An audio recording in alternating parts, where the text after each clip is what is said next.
reality, when I started my music, let me tell you something. When Jose Chameleone came back from Kenya and came here, okay, I also returned after 1 year. When I returned here, I will tell you the truth. Chameleone and the people he was working with could not play my music. As simple as that. His friend DJs could not. And I will even tell you this one DJ that I got a job myself. Nakwata DJ Shiru ne mujja ewa Rota. Ne mutwale wa Elvis nga nkoye okulwana ne ba DJ kwa bali tebakwa music wange. Nengamba nze mu clubs zino, instead of fighting the DJs who are already there because they are not playing my music because I see they are friends of Jose Chameleone. Instead, let me be friends with the owners of the clubs, and I ask my friends, those owners of the clubs, to employ my DJs there. So when I took my DJs in there, then some of my music started to play in there. So it was easy for me to tell my DJs who I had put in there that when you get in there, don't play Chameleone songs. You play mine, because the other DJs were playing Chameleone songs. How difficult is that? Is that really complicated?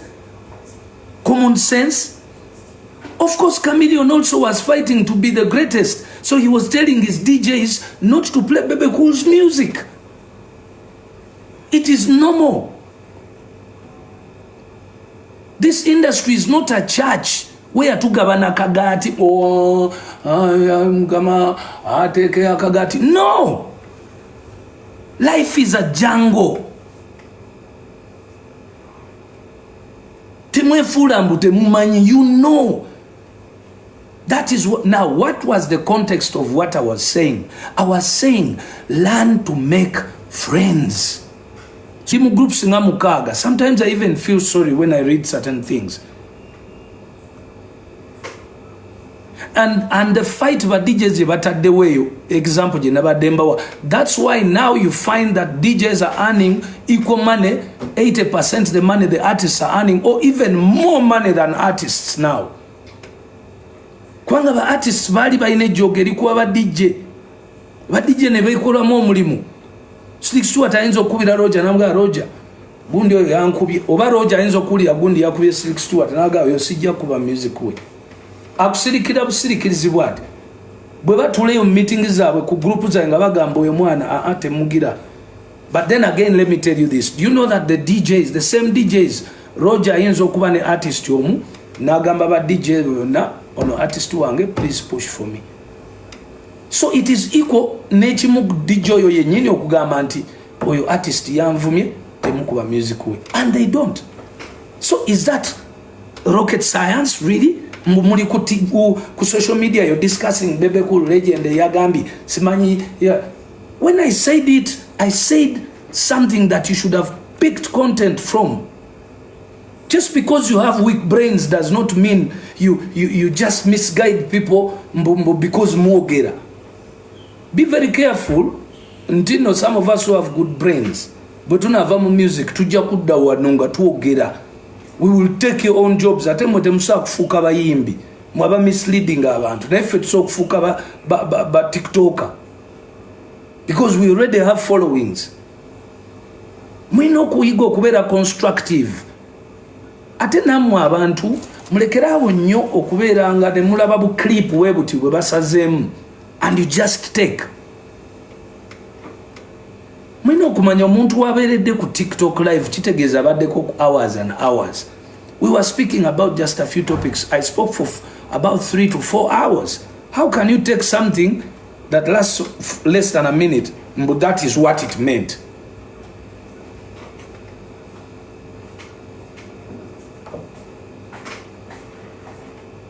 So, music industry, si kanisa. It is a very competitive platform with so many people needing to earn a living.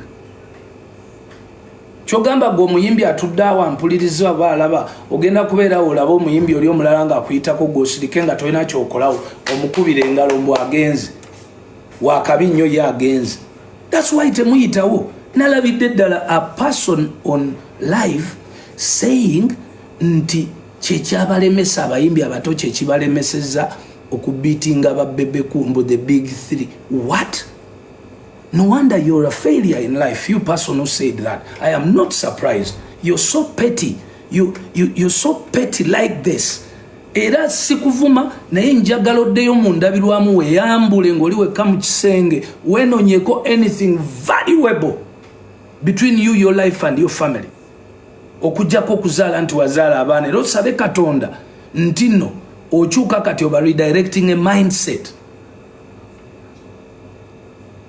Because you're arguing out a person who is a million times successful using his formula, while your formula that you think was right has kept you below. What is wrong with Ugandans for not understanding that a person who lives a better life than you made the better decision than yours? It means he understood more than you did.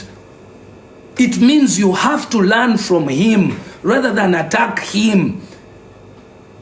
In Uganda, this is a country where those who don't have abuse those who have.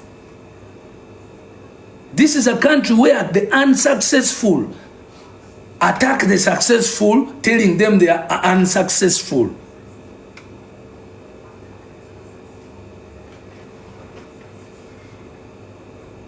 This is so wrong.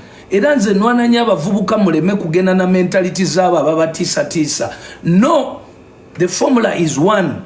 When you see a person who has made it, mukope, genda.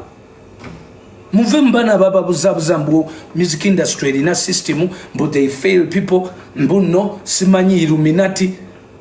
Guys, I was in Nairobi with Jose Chameleon. We slept on the floor. Netwebike akagundi twagabana n'engoye z'okwambala. Bombo clat when you come and sembu Illuminati nga gwe waliwa ne Uganda nga webaka mufaliso ne blanketi nga bakuwa chai nga ffe tutambula kwa Fear Center tukola tunonya gwe joita Illuminati. Well, if that is Illuminati, then forgive me, I am Illuminati.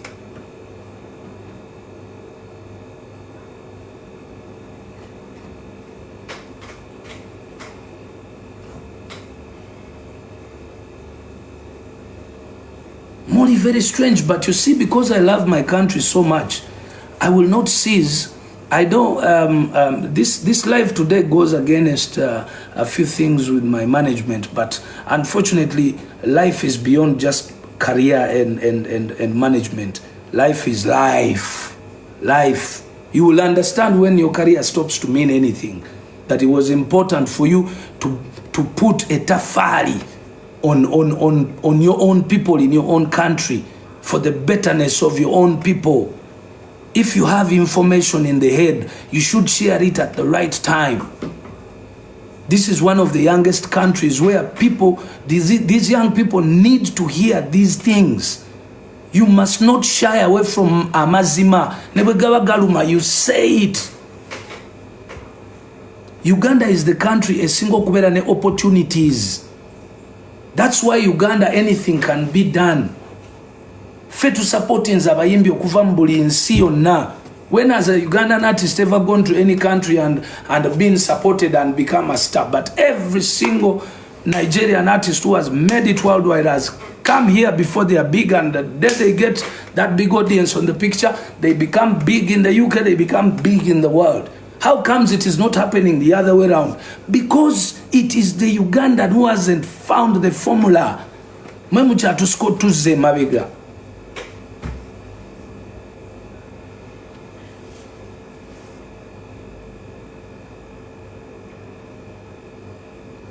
Lokuba to the UK mukasenge mbunawe na analysis jowa ku Uganda ku Beebe kuru. Young man and young woman enensi kumwetandika butandisi kubanga nkusuubiza naka katebe ko tuddeko ako botaka kozese nga brand nga atunda brand, it's not paying. Otherwise manyi wosula nebyokola nebo hasu nebo suffering ne family yo nga bwe muli. Sirina kyenkwegomba kera subira muvubuka ina kumugamba nti yegombe abavuka ababiri wa basatu abasiba ku TikTok nga babuzambu their lives are better. No, it's because you always keep misguiding people, because you have misguided mindsets. Mwe mchala be Bungereza na America nge bitalo, oh my god, nonya visa. I respect everyone who went to Europe and America to work. Okola kasente ka katono okomyewo. But I disrespect everyone whose mindset is out there to make a Ugandan think it is important okuva wano okugenda erimba bali eribe bakabi. How many people have been on social media here nga babagamba bannange nkama yanyambye nasonze yebe nakozeza nenkoma waliwo mwami wane ya Zimba Mall bamita Bakalwa eri Haji Bakalwa eri Rudawa Kisasi. Yes, he gives you a good story about what exactly is. See Haji Bakalwa, so many people in the beginning those days it was okay because abazungu bali tebananyweza nnyo nati ngosobola okukola sente zone zibeera valuable no zimba wano ate ne wana Uganda ebiseera ebyo amatakanga bya sente ntono ebintu ebyokozesa okuzimba mayumba nga bya sente ntono. You could, but now the world is different. Today botunulira America benyini abazungu bagamba nange Africa is better than America, Uganda is better than UK, US, it is better. Naye gojja gamba nti ojja kumbuza ngoyagala kuleta mwana eno kusamba mpira. That is the petty thinking. Of course no muzungu bwe yajja wano yajja kubba nange njaga kujjayo nzibeyo kyenzibe nkize. Naye nawe bwoba ogendayo kubbayo kyobbye ozeno, not because nti wasinga naye waliwo ekyokubbayo.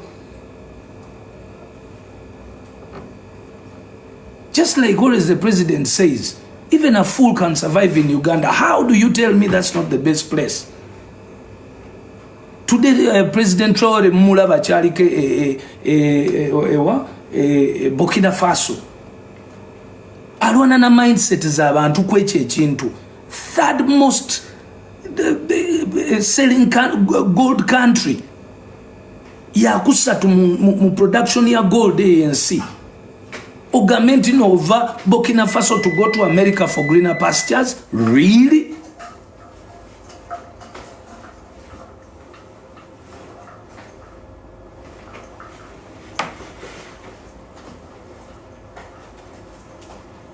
My best person today, and I had this argument with most of my friends in the US when I went there. I told them Trump will become the president because now the world is open. The worst weapon that has been created ever in this world is called TikTok. That is the mass destruction weapon that was created, and surprisingly, not even any bright white person or any bright black person could anticipate the dangers of TikTok. TikTok is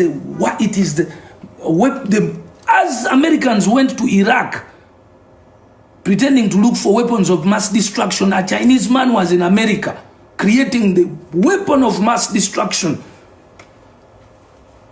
The weapon of mass destruction is called TikTok. By basic information, you know that information is power. And if you're an American, or if you're a European, or anyone who is in governments in Europe, you should have known that the only reason you took over the world was because information was only kept to you, by you. The second you chose to allow information to flow, now everyone has the information, so that means everyone has the power. So Traore has the power, Museveni has the power, an African in Luwero, in Gulu now knows, because we get information from you. We now know the things. It's no longer like those days when you used to come and land and say, I mean, there's two stations in the US. There's CNN and there's BBC. BBC is UK. There's what network is that?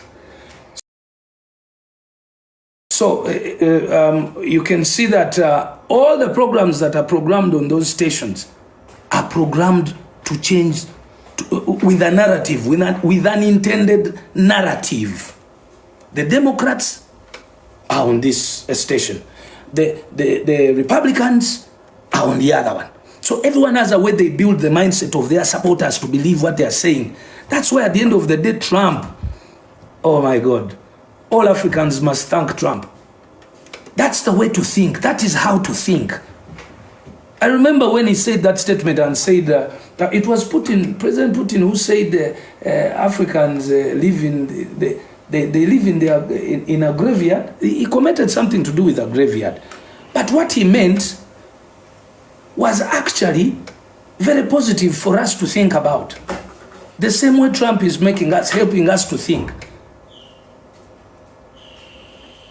Close the funding so that I can look around myself and look for money within myself. That means you're helping me. How much funding has been stopped in Uganda? How many people have died, surely? Bobi Wine has been shouting every now and then. So many projects successfully have been closed in Uganda. People don't have jobs. Remember, from the fact that there were less jobs, the man kept on walking up and down saying they'll stop funding Uganda, and now more don't have jobs. But then guess what? When Trump stops the funding, we are now more serious on the corruption, looking for the best ways to curb corruption, looking for the best ways to look for money within ourselves so that we can be self-dependent.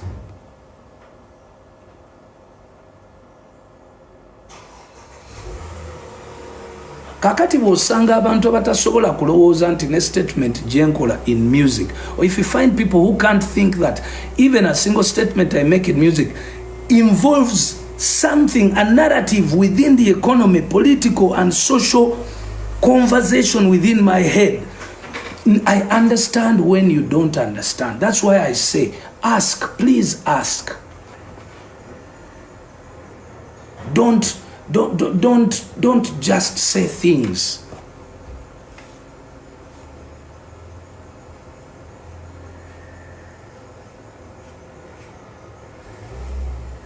Some of us have been blessed to have the reason to have the opportunity to be close to leaders. It wasn't by mistake that I looked for my way closer to the president, or I looked for my way closer to politicians and these rich people and owners of the so-called radios. I needed to understand the perspective of ownership of those properties, the perspective of sitting in those offices, the perspective of power, the perspective of finances, being rich. I needed to understand those things and relate to myself.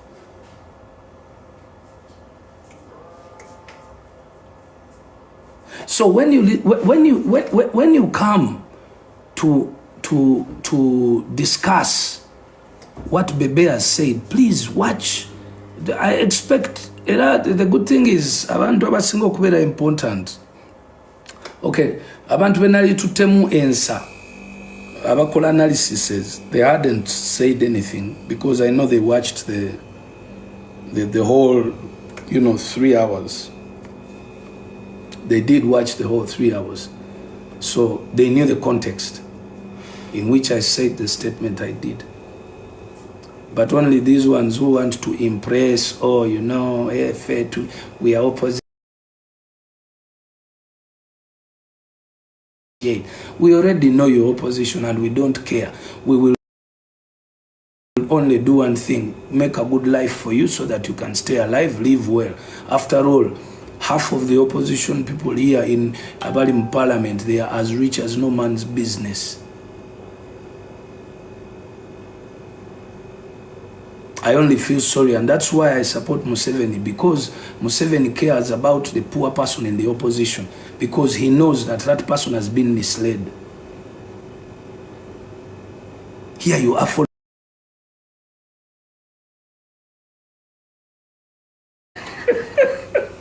oh my goodness. And you even say, Abadembazungu, and Nemukuba Nengal, really? Ngatemulaba Africa, you nego babazungu.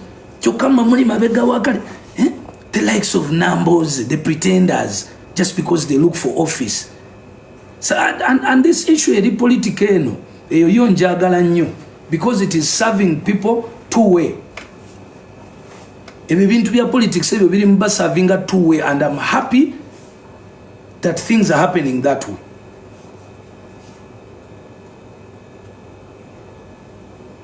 Nemumalamu abantu abamageze ekitiibwa kati bulaba eri wali olutalo Namboze byayogedde bya kisiru nnyo. It is the most stupid thing. Lwaki temwazze ku ebyo ne mu correctinga Namboze muli ku bebekulu olwokubanga mwagala okubika ensobi za Namboze. You started that topic because Namboze had done the most stupid.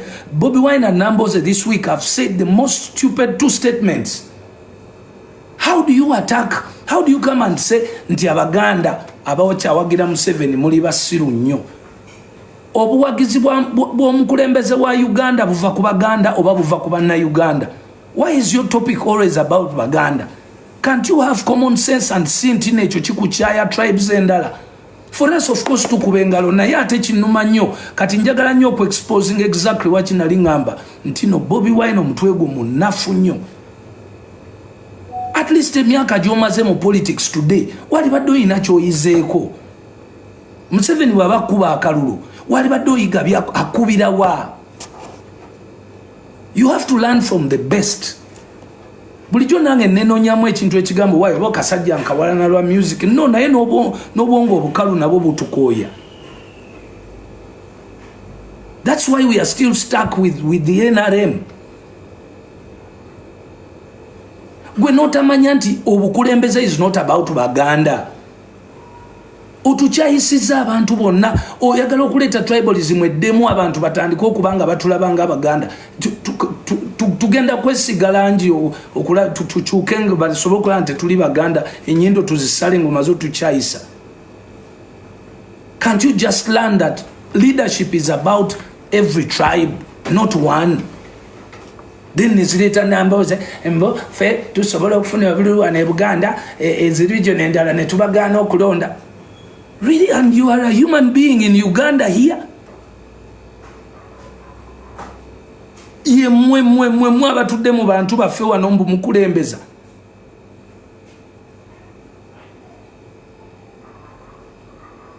Ensonga lwaki have gone to the politics is because it is noob bloggers obwavuddeyo ne butandika okumisguidinga nga bukozesa statement yange okukavaringa mistakes ezakoleddwa mu wiiki zabadde bbiri eza nuupu. Omanyi this is how social media works. Okay? Omuntu bw'akola ensobi abeera asaba Katonda wajjewo topic emubika. Kakati topic eyo bwebula ng'omuntu oyo akuba essimu agamba aba bloggers be nti mulonde ku ekyo bukibuzaabuze bwe kiti mukole bwe muti. If you really meant that Bebe Cool meant ntino ya blocking anga abayimbi, why didn't you play at least a clip of 5 minutes or 10 minutes of the conversation?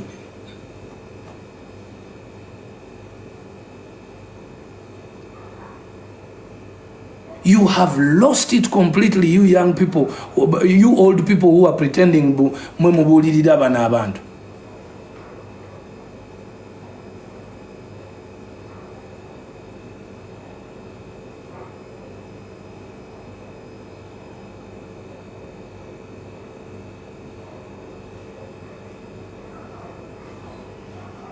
If you notice, there's been consistency in my position in a lot of things. Ndi consistent politically, and I'm consistent on ebintu byembera mbulira. Nebo zijjayo tewabangayo statement iyo naje yali ekyuse mu kamwa kange. Kwanja nyensi yange. And I want people to understand. Ne music yono nalibadde namuvaamu mbabulira mazima because I see where also a percentage ziri. Now that I know the music muzibu nnyo ensendala zituleka tewali muyimbi muto agenda kusobola competinga ku level competing bwako kati ekigenda okubeera wensi yaffe bajja gifulanga yo ya welcoming all the stars who become big all the African big stars are becoming a big munsi nga ffe betulinda ne tuteeka na lugogo ne jula yonna yonna nga ffe tetulinayo waffe asobola kugenda kubanga kati music ali so expensive kati bana abaana abato abaliwo banakola batya albums zino n'ennyimba ezo tebasobola balina kola kamukamu kati bw'oyagala Bebe Cool ate ku ssaawa eno nga yasobola okuteekamu ku kasente ate naye aveeyo then kati industry n'atuuka ddi okolayo album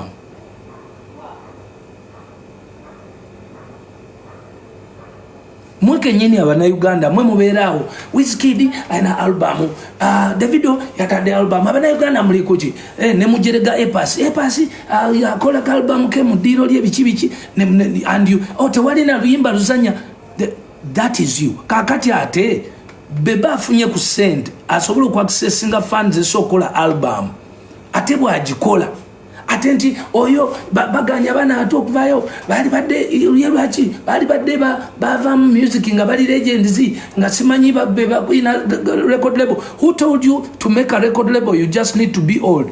You the young one, why can't you make one instead?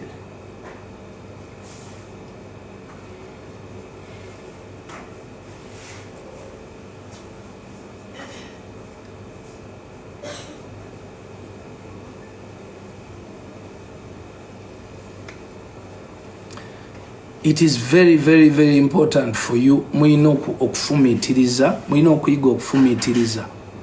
Bwe mutafumitirizenga temujja kutegeeranga kiki lwaki abantu bakola ebintu bye bakola ki bye bakola.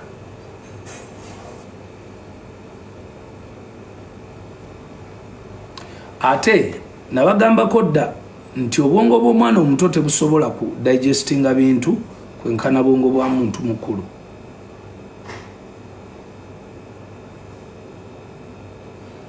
Omuntu omukulu bwayogera byayogera tebabisuula muguluka kivula nabakubira kabakamwako kati waliwo ne gwe nalabye yakuteeyo statement n'ateekako akayimba kabakamwako kikola positive two way akamwako kasa okuba nga kogera ebintu naye nga abantu tebabitegeera.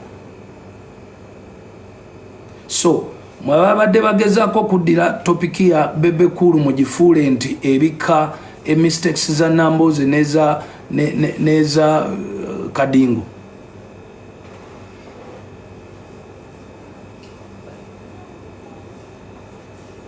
Sebo temujja kubikawo. Ate okumanya temujja kubikawo. Ekirungi nalabye ne kana akavubuka ke South Africa kakisekanga era today actually wembadde ndaba nenga actually ndoza mulimuko ku bantu abagezaako okutegeera common sense nga bayina bamanyi okufumitiriza kakiseka nkalabye kabyogera. That's where you should point. Actually nebajjo leero mulabye omanye yo muvuka tategeera naye ate naye leero alina amagezi eyo gye mulina okuti muli mu nsobi temuddira byaffe ebintu ebiguiding abaana why would I be why in this world would amaanyi genina sisobola gatuuzaako muntu sisobola ekyo mu kufa kwange Allah ankole kyayagala sisobola cause already nebenwana nabo banafu yenze nkyalina gwenwana naye musically no one. I'm doing musical wange like nothing. My job is to only support the Ugandan artists to see how far can we go. But the support is not putting ice cream in your mouth. You young people. The support won't come by smearing kungulu mbukusiga kungulu. No. You need to understand it is even going to be tougher. Nalabye waliwo yakoze listi y'abayimbi mbu abaalemwa ndoza kati mutegedde lwaki mwalemwa mbu the big three mbu system illusion in your mind obunafu. When we prayed tubagamba nange kati ngenda bagamba ekintu maze emyaka mingi nga mbagamba kunjaga Nambagaba n'enjaga eyo gye mulaba nze nagitegeera enjaga kyekola enjaga eyo ena element gye making omuntu okubeera comfortable n'olabira ddala ng'ogenza oli wakabi kati omuntu wakabi ayinza okukola oleda aba amanyi wakabi get me that from obanga oli mu modi yegamba nti Rastafari oba olaba oline Katonda ng'otuuse oba tusobola kukola mulo oba tusobola kukola era bwekuggwako ekibeerawo kibeera nti oba oyagala kuddayo eri ewa Katonda wabadde atudde ng'ozzaako. I don't want to put names on this, but I have seen so many great artists. It's very difficult for them to make it.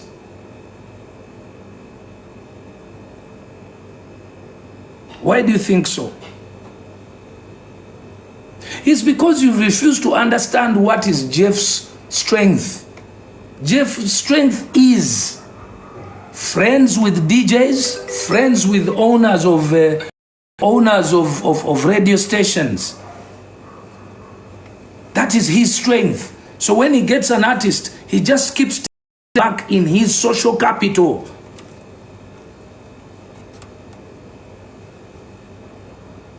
When he goes back to his social capital, when he has a new artist, he'll tell his friends that stop playing the old artist. I'm no longer working with him or her.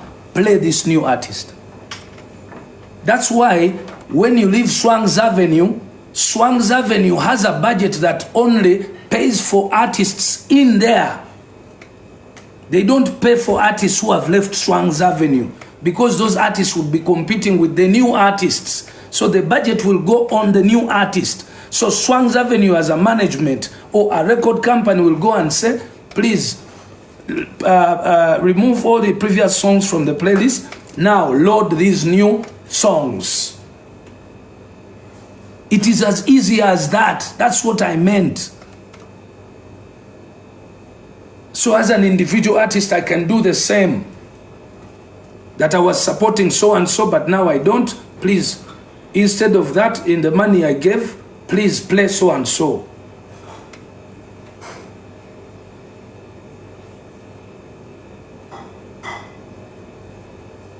So I want you artists to take this as business, not as fun, not as a favor, not as, we are not in church, guys, because you're wasting a lot of time. It should not be time wasted. It should be time invested. It's a business. The music industry is a business. How is business done? Ask yourselves. That's why these guys that we're trying to compete with, of course, recently when I did my interview with Eddy in the UK, I was so hurt by just the things he told me. And he was right. The Ugandan artists started to go to the UK, to London, as much as the Nigerian artists were going there. Actually, I can guarantee you that there is no Nigerian who had a club. The clubs were owned by Ugandans. One of ours was Charlie Rubega, who owned, it was called Paya. Yeah, Paya one, and another club in London.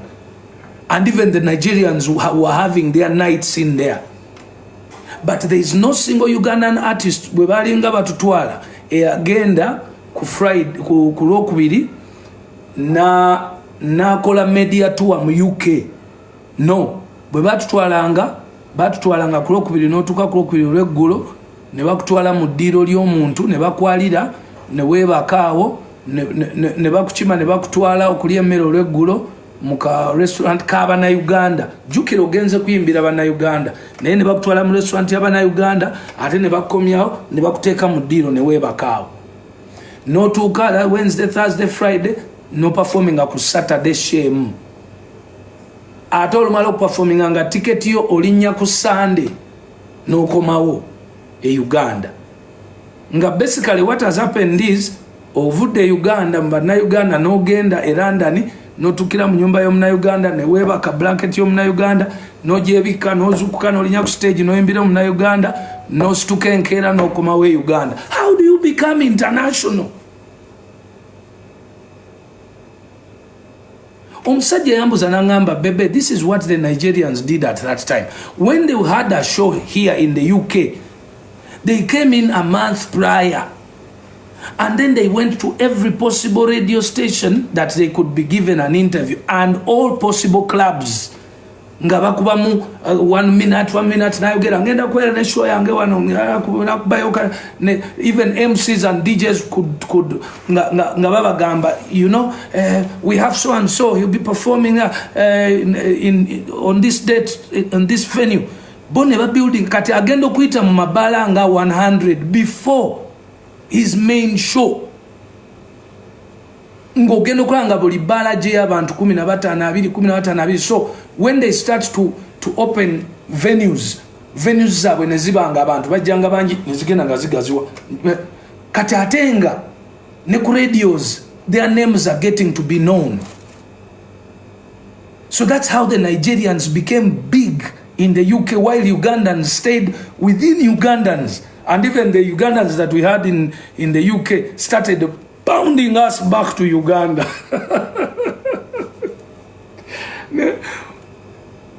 And yakuwa business class obato yagala lekayo nga kwegamba ne batandika twist zatalanga ebiyenje waliwo benalaba baba collecting ango enkota.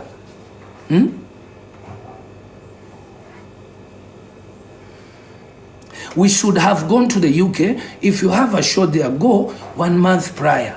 Promote your music in different clubs, in different Nigerian restaurants and bars. Move here and there.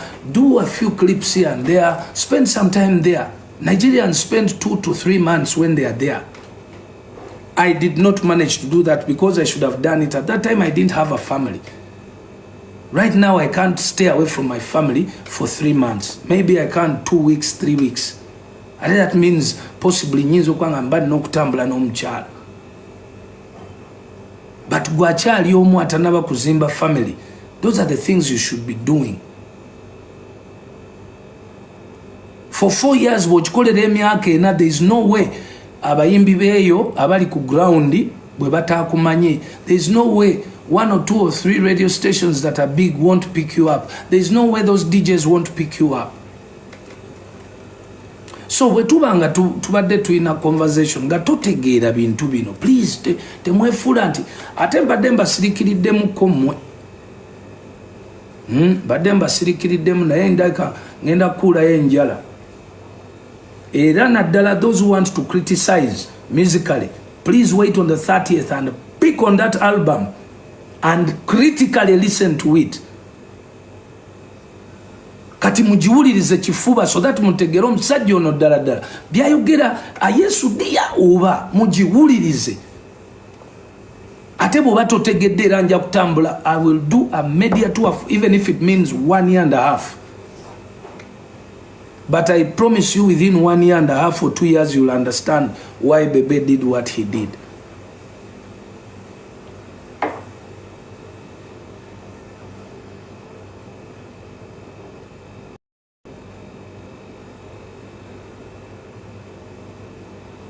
Nze mujukire nze sagala bya bampane. I am not a seeker of public sympathy. Forget it. I am a fact seeker. And I feed on facts, however painful they are. I'm a strong African. I slept on the streets in Nairobi. I had a home in Uganda.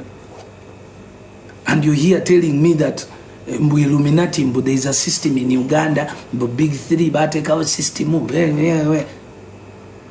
Nga paka sawa zino nchatoba. Paka sawa zino nchatoba.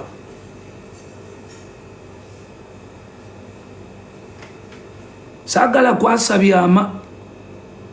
Nina bingi nnyo bye mmanyi nze emyaka gino gyonna gye tubaddewo.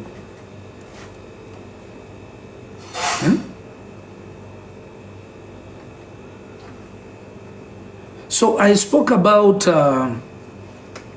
There was a question that was given by one of the bloggers asking me about the fights, and I told her, or I said,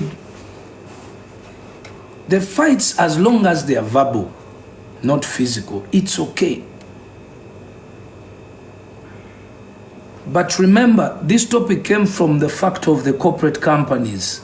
If you are going to get support or sponsorship from corporate companies, understand the dynamics of the corporate companies. That's why I'm saying you must take the music industry as a business, not as fun, not as looking for like a hit song or two. Because the reason that you're not getting money is because you're not taking it as a business. If you take it as a business, then you must know the do's and don'ts of businesses. And those are standard.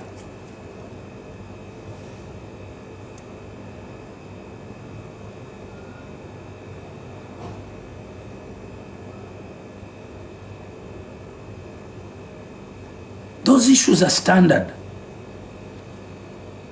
Bojitwalanga business omanya corporate companies okurelatinga na wino kubanga oli muyonjo.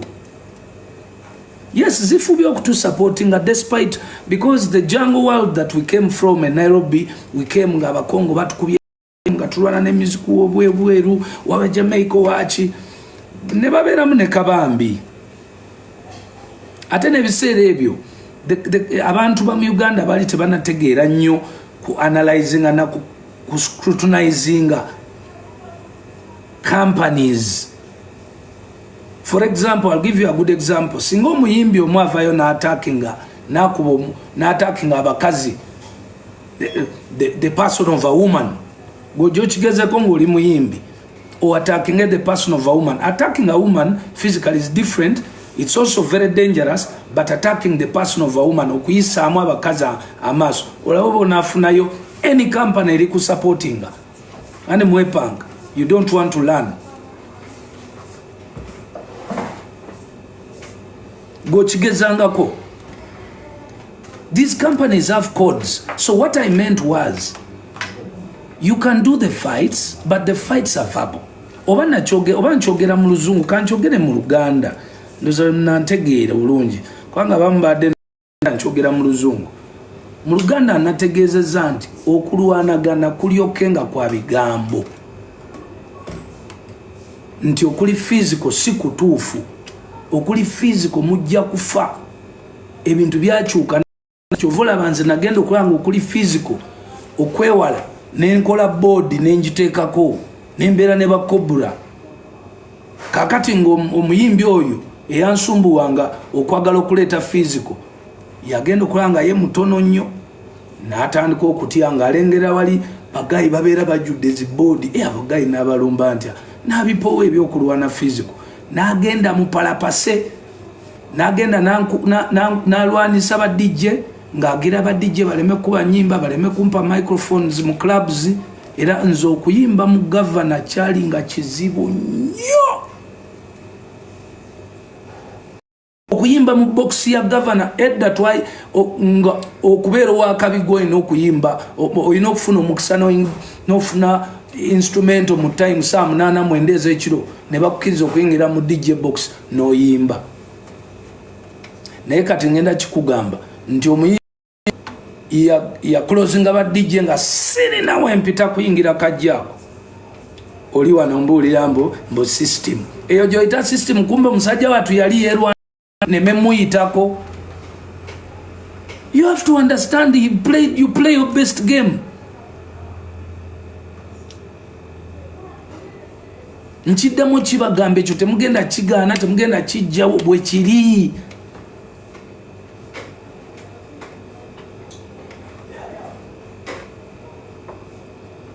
Kakati ngenda babuza ngenda bawa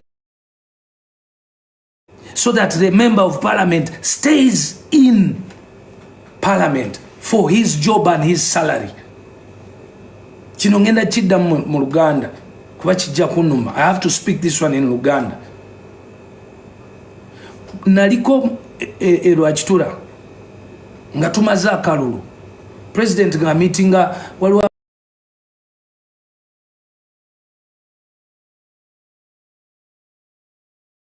nentuula kumpi nemuwulira nga abagamba nti saagala kuwulira kintu kyonna kikwatagana na politics omwezi gumu 2-3 oluvannyuma lw'akalulu njagala kati emboozi efuuke sente kukola kuyigiriza abantu kino nekiri nga kyali agamba nti kiri very wrong and dangerous and inhuman okuyisa abantu n'obayisa emyaka 5 ng'oli mu kubalingiza politics mu mutwe banaakola ddi banaayiiya ddi when will they work or when will they focus on business?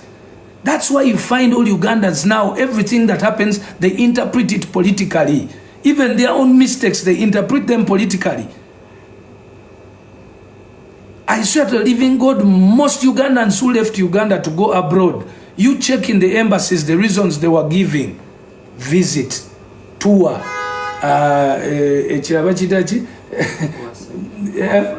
conference. None of them ever said that I'm running away because the country is bad. And I'm very sure the visas would have been given. Buli muntu ababawoza mbuno abawoza nti jakukola ebyokola abawoza mbu greener pastures bona bagamanga visit tour school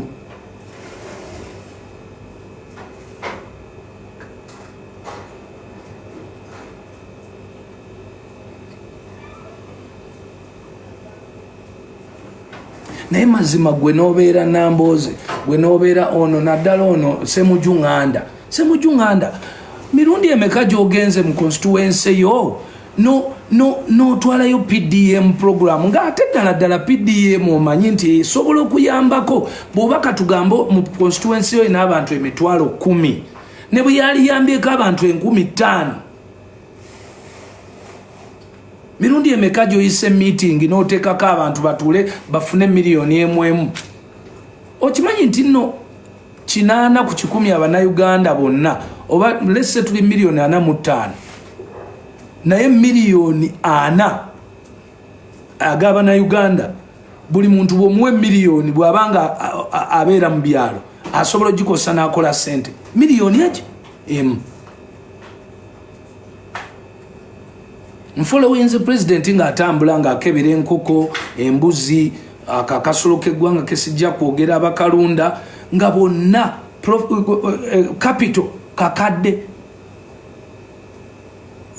ye bannange mwe mukimanyi nti no mu Uganda half of the Ugandans ekitundu ky'abannayuganda basobola okusurvivinga a week ku mitwalo 3 wegit oba mukimanyi nti mu Uganda mukyalimu abantu ng'asobola okugula emmere ya 1,500 oba 700 shillings a plate of food in Uganda today nti omuntu bw'omuwa omutwalo oba omuyambye ennyo oba mwe mulowooza byakusaaga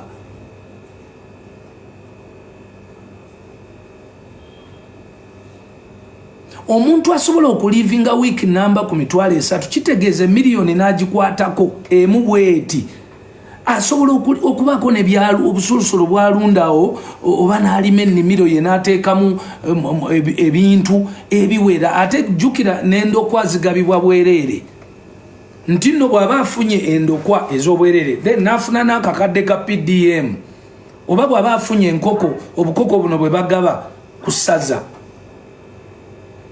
naye ddi abo abavubuka abasajja b'opposition bwe bakutte programs ezo ne bazitwalira ne bazinyonyola abantu oba ne bayamba abantu zifuna bo kye bakola bamala emyaka 5 years nga bablockinga obwongo bw'abantu mentality nga bagivuga baginyiga ereme kufuna kakadde ako ekalabe bubi so that basigaleyo mu bwavu basigale nga bakyalonda bano mu parliament so kyovola abantu nno nategedde lwaki yes kyovola banategedde lwaki akazanyako ku convertinga kye nabadde njogera ku Friday bakikyuseemu narrative okubika ensobi eyakoleddwa abakulembeze baabwe mwete mlowooza nti tuli basiru tutegeera guno omuzannyo gwa social media nze ngubaddemu ndooza kati ngenda myaka Facebook kozi yasookawo ku social media 2008 nga nze nnyingidde nze kabaka ndi omu ku basinga okubeera tricky ku social media najoininga 2009 2009 we najoininga social media nga naawe agezako okuanalyzinga nga ne mu lubuto lwa maama wo tebannakulowoozaako kati gwe mbojje okyusa akaboozi kange ate saalikomyeona kubijustifyinga but sometimes it is important to expose these wrong mentalities. Wesize ebizigo wenna omasamasa otaddeko libamu mbwoyogera oli yuke. Be very careful fe tutegeera Uganda tekyali eri. I told you earlier ntino information is power.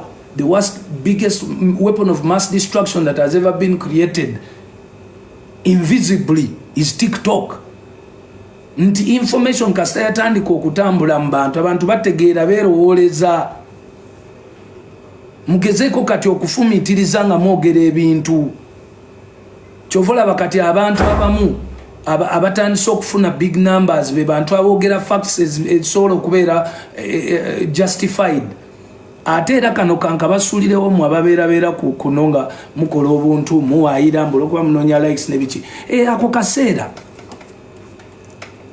buseera abantu bagenda basengeka bagamba ono nno wamma ayogera byamazima ono nno alinamu ku magezi ono awono wakujerega ono mwe musinga red paper musobola okusemberera ne red paper kyeyali ebaddeko oyinza okuginoonya kati olupapula n'olumu n'olulabako naye new vision teriiwo antu nga bagula red paper bannange kubanga yayiyanga nga yesanyusa ya likes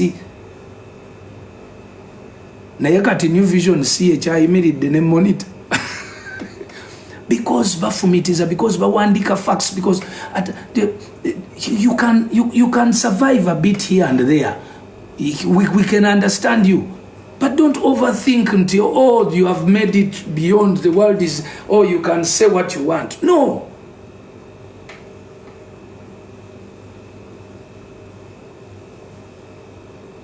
It's okay, you do platforms. So we are very happy in Uganda when Ugandans get employed. Noliyanga kasuko bafunayo 10 oba 2 omwezi. It's okay. Your government tiyali ekwagaliza getting paid. But you have to be very careful how long. Kaba bana kutegeera nga tobeera na facts, gobeera mu byakutta bulamu bw'abantu, oyogerera ono kiri, oyogerera oli kiri. Better fact checking. Ogaye audience yange njagala kubeera nayo paka ddi. Oba bwe naagenda nadda wabananda babatya. Banantwalira mu kifaananyi ekyo kye nakolanga.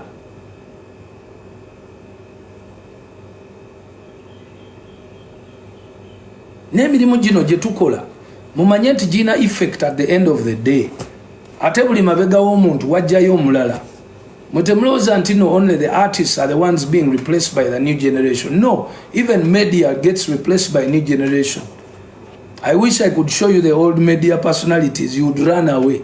You wouldn't even want to look at them. I wish I can show you the old rally drivers. You'd run away because they are new ones now. I wish I could show you the old TV presenters. You'd run away. They don't have TV stations. Yet you would have expected them to have learned how a TV is made. I only give credit to some of you people who have managed to accept, let me leave TV or radio, I make my page. Still credit goes to all of you, the Jenkins, the Kasukus. Kwa walimu kutandika mwali mutiribiramuko. Naye ate era nalabye muddayo ku TV. Because akasente mutandise okulaba tekawera bulungi.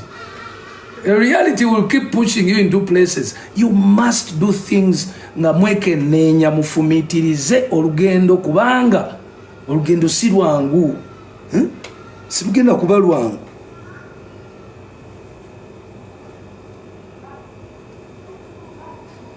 Sendi nze ndooza kugoba yakuwa ekubo concept je wali badde okozesa baje mwali badde nga mukozesa nti wagoba ku radio ngokole iyo radio ningo kosa concept esigala nga abawuliriza abo tebali kuchawa kweno bana Uganda balungi bachamuka bafollowinga bwe bamala zwinga bagenda naye bw'obeera nga olina content ate bana Uganda bano bazibu nnyo. You have to be very careful with Ugandans.